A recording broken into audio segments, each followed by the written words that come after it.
Rádio Botafogo. Sabendo que a rede social tá bombando, se derrubar aí você avisa que o cara da técnica ali, a gente fala com ele. Como é que tá a galera aí? Faça uma pergunta pro presidente, Thiago. Muitas perguntas, muitos assuntos aqui. E o que o pessoal está perguntando aqui bastante, inclusive é uma das perguntas que eu tinha separado, é em questão do Newton Santos, no fechamento dele com a prefeitura. Em que pé ficou isso? O Botafogo ainda busca algum tipo de ressarcimento? Isso está judicializado? Estão tendo conversas sem uma ação judicial? Como ficou esse caso? E emendando a pergunta, seria o seguinte: a Arena da Ilha a gente já ouviu sobre diversos gastos que foram feitos, valores muito divergentes.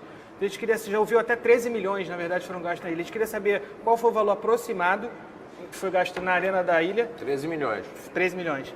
E a outra pergunta seria justamente a questão do Newton Santos com a prefeitura. Por partes. Newton Santos com a prefeitura, quando nós chegamos, havia um trabalho, um levantamento feito por uma empresa de porte. Só que esse trabalho, essa avaliação dos prejuízos sofridos pelo Botafogo com a interdição, ele tinha uma cláusula que era fundamental.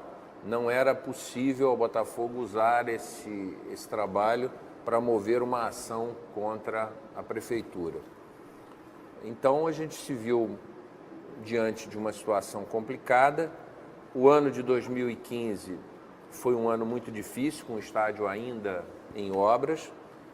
O ano de 2016 ele cedido para o Comitê Olímpico, e aí surgiu a grande disputa entre as concessionárias, as empresas, as empreiteiras que foram contratadas para executar a obra do estádio. Uma com a primeira etapa, uma segunda concorrência que concluiu as obras.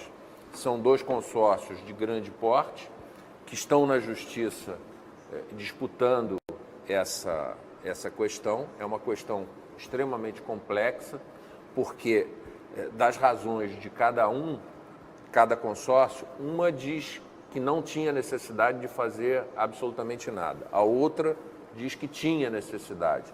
Isso baseado em laudos divergentes, laudos de uma empresa alemã que tomou por base alguns parâmetros e um outro laudo que tomou por base outros parâmetros.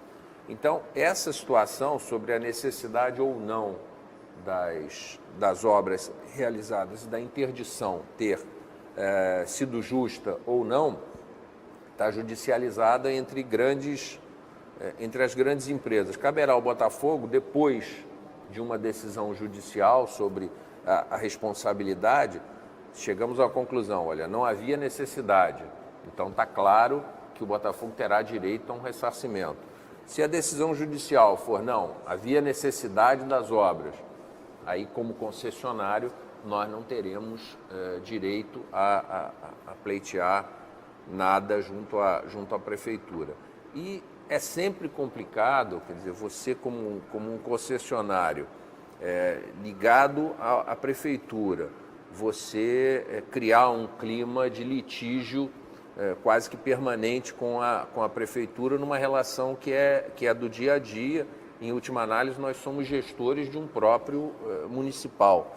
Mas isso não impede, em momento nenhum, que a gente faça a defesa dos interesses do Botafogo, e acho que vai ser muito importante a gente acompanhar, e nós estamos acompanhando, inclusive, tivemos com representantes de um dos consórcios para entender quais são os pontos levantados por eles, e dentro estamos acompanhando, o nosso departamento jurídico está acompanhando o desdobramento dessa ação, ou se vai haver algum tipo de acordo em algum momento entre as partes.